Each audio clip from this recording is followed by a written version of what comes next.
दोस्तों, क्या जो सीनियर सिटीजन होते हैं, बुजुर्ग लोग, उनके इनकम टैक्स में केस नहीं लगते? कई लोगों की सोच है कि यार इनके केस लगेगा नहीं, वो लोग उनका पैन कार्ड यूज कर लेते हैं, गेम के अंदर, शेयर मार्केट में, या उनका सेविंग अकाउंट कैश जमा करने के लिए कर लेते हैं। जो सोचते हैं यूज कर लें, इनको कोई नहीं पकड़ेगा। इनकी एज हो गई है 60 साल से 60 साल से ऊपर की हो गए, तो जितना यूज करना यूज कर लो। आज की वीडियो इसके ऊपर है, क्या सीनियर सिटीजन का यूज किया जा सकता है कैश जमा करने के लिए, सब चीजों के लिए। बड़ी इंपॉर्टेंट वीडियो है, आखिर देखिएगा। अच्छी लगे तो लाइक कीजिएगा और शेयर करना मत भूलिएगा, क्योंकि प्रैक्टिकल एक्सपोजर आपको सिर्फ इसी चैनल में मिलता है। सीनियर सिटीजन है कौन? जो 60 साल या उससे ऊपर का है, वो सीनियर सिटीजन होता है इनकम टैक्स के लॉ के हिसाब से। हाँ, कुछ एग्जम्पशन दी हुई है, फायदे दिए हुए हैं। इनकम टैक्स नहीं भरनी है, अगर उसकी सिर्फ सैलरी, पेंशन इनकम है और इंटरेस्ट इनकम आ रही है, तो बैंक में फॉर्म भर देगा, बैंक वाले टैक्स जमा करके रिटर्न भर देगा अपना आप। टैक्स लिमिट की एग्जम्पशन मिलती है, कुछ बैंक में 2.5 लाख की माफ है, उनकी 3 लाख तक की माफ है। ऐसा एडवांस टैक्स जमा नहीं करना सीनियर सिटीजन को, अगर बिजनेस इनकम नहीं है तो एडवांस टैक्स जमा नहीं करना है। लेकिन सबसे ज्यादा इंपॉर्टेंट, सबसे ज्यादा केस सीनियर सिटीजन के ही लगते हैं। मैं तो कराता रहता हूं, उसका रीजन क्या है पता है? कैश डिपॉजिट सबसे ज्यादा होता है इनके अकाउंटों में। ये प्रॉपर्टी, भाई 30-35 साल में कोई व्यक्ति क्या प्रॉपर्टी खरीदेगा, क्या बेचेगा? एक एज के बाद ही आदमी बेचता है बच्चों के लिए, उसमें कैश मिलता है, वो जमा कर देते हैं, या बच्चे अपने पेरेंट्स का अकाउंट यूज कर लेते हैं। प्रॉपर्टी सेल करते, बताई दिया मैंने, रिटायरमेंट का जो फंड आता है उसको वो मैनेज करते हैं। बच्चों को देना होता है, प्रॉपर्टी खरीदनी होती है, म्यूचुअल फंड में लगाना होता है। उसको क्या पता इनकम टैक्स वाले को क्या तुमने क्या करा है, पैसा कहाँ से आया? वो तो जब केस लग जाता है सिस्टम में, तब बताना पड़ता है कि भैया मेरे तो रिटायरमेंट का फंड आया था, मैंने कैश इतना निकालता, लेकिन केस लग चुका होता है। और सबसे ज्यादा इंपॉर्टेंट फाइट, वो लोग ITR फाइल नहीं करते हैं। मैंने बहुत सीनियर सिटीजन देखे हैं, काफी ट्रांजेक्शन होती है, मैं कहता हूँ सर ITR फाइल कर दो, वो कहता है यार 1,500-2,000 रुपया खर्चा है, 3,000 खर्चा कर रहा है, मैं खर्चा नहीं करूँगा, बुढ़ापे में देखा जाएगा जो होगा। बड़ी कैजुअल अप्रोच रखते हैं। और कई लोग ये भी सोचते हैं कि बुजुर्ग आदमी है, पता तो चलेगा ही नहीं, चुपके से कर लेता हूँ, जो होगा देखा जाएगा। अब उस केस में देखा क्या जाएगा वो मैं आपको बताता हूँ। किसी तरह की इनकम टैक्स के अंदर एग्जम्पशन नहीं है किसी भी कैटेगरी में कि सीनियर सिटीजन को किसी भी तरह की एग्जम्पशन दे दी जाए इनकम टैक्स के केस को लेके। मैं आपको बता दूं, अगर आप 100 साल भी पार कर गए इंडिया में, तो भी आपसे टैक्स की रिकवरी की जाएगी। कुछ बचा हुआ शरीर में ठीक है, वरना जो मिल जाएगा आपकी किडनी फिडनी वो भी निकाल लेंगे। चलिए 100 साल छोड़िए, अगर आदमी मर भी गया है तो उसके लीगल हेड से पैसा लिया जाएगा।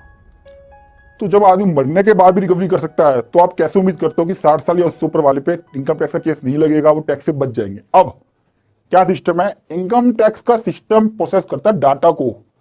जब केस लगता है 142 का नोटिस आता है सिक्योरिटी, जो हर साल लगते हैं नॉर्मल आइटम भरने पे। 148 का केस 3 साल और 10 साल का, प्रॉपर्टी परचेज करिए, सेल करिए, कैश जमा करने का। 144 में एक्सपार्टी या रेड के केसेस के अंदर इसके बेसिस पे केस लगता है। उसमें ये नहीं लिखा होता कि आदमी है, ये औरत है, ये सिटीजन है, ये 100 साल का, ये आदमी मर चुका है, या कोई भी केस है। अब एक केस आया है जिसमें उन्होंने नोटिस भेजा, उनको पता चला, रिप्लाई कर दिया हमने कि भैया डेथ हो गई है, ये नोटिस इनवैलिड है। उसने कहा अच्छा, उसने सब बच्चों को भेज दिया लीगल हेयर का कि भैया आपका तो बाप मर गया है, आप हमें ये रिकवरी करो। सोचो कितना मेंटली हैरेसमेंट होती है कि यार मरने के बाद तुम क्या कर रहे हो, ये थोड़ा सा वो रहता है। अच्छा है क्या रीजन? कैश डिपॉजिट होगा, पकड़ लेगा सिस्टम। प्रॉपर्टी सेल करिए, सिस्टम पकड़ लेगा। आपने प्रॉपर्टी परचेज करिए, सिस्टम पकड़ लेगा। क्यों?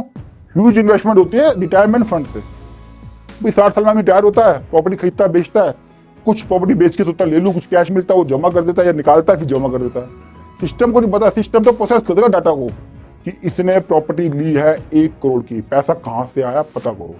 और जब हम वहां जाते हैं, हम तो जाते हैं बाल कटाने नाई के पास ना, वो कहता है यार इस पे एक कलर भी कर दूं, मसाज भी कर दूं, ये भी कर दूं, डिटेल लगा दूं, करता है ना। इनकम टैक्स वाले भी पूरी सेवा करते हैं जब हम जाते हैं तो आगे से ध्यान रखें। और ध्यान क्या रखना है, ये मेरे आखिरी में होता है। मैं हमेशा कहता हूँ वीडियो को आखिर जरूर देखिएगा, शॉर्टकट नहीं, टिकटॉक का जमाना नहीं है। नॉलेज पूरी जरूरी है, अधूरी बड़ी खतरनाक होती है। कभी भी सीनियर सिटीजन का बैंक अकाउंट यूज ना करें, उसका पैन कार्ड यूज ना करें, कभी भी गेमिंग साइट पर, शेयर मार्केट में भी और क्रिप्टो में भी, या कैश जमा जो भी है, कैश डिपॉजिट भी ना करें, बता चुका हूं पहले मैं। इसका एक सिस्टम है। आप बोलोगे मैं उनके पैसों से ही शेयर मार्केट खेलना चाहता हूँ, खेल दीजिए, लेकिन जो मिसयूज करते हैं मैं उसकी बात कर रहा हूँ।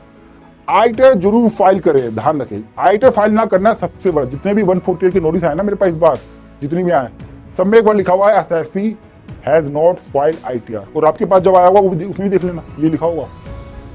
ITR हमेशा प्रोफेशनल कंसल्टेंट से बैंक स्टेटमेंट और पैन कार्ड के बेस पे भरे।